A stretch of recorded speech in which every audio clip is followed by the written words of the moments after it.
This is an interesting and I think quite challenging question on roots to make sure you get all of them and also justify why those are the only ones.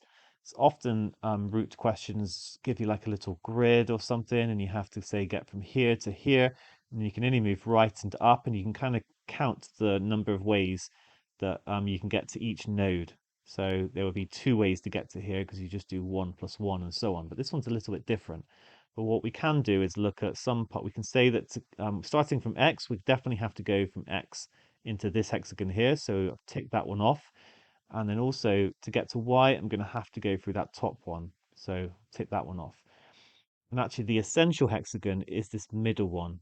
So we're going to look at the different routes that go through this middle one. So one way would be to go straight into it, and then I'd have to go left and then round like that. Okay, so that would be a route. So I'm just going to leave this bit on. So that would give me one route.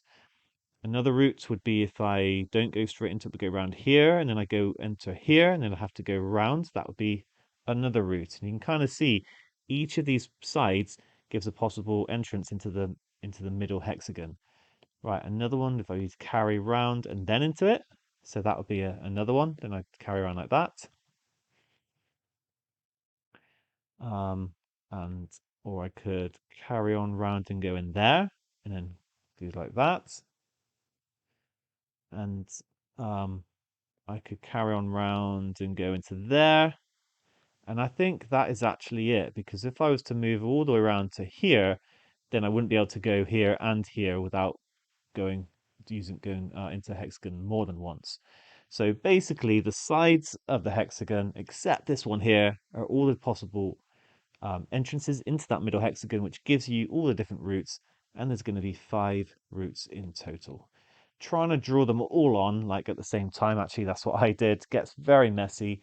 So really, like you can just basically look at this and realize that, yep, there are 5 ways of getting into this middle hexagon, and all of them equate to one route. So there must be 5 in total. That's the quickest way of doing it. Um, but just like sketching over it with your pencil, maybe and doing what I did at the start also can help.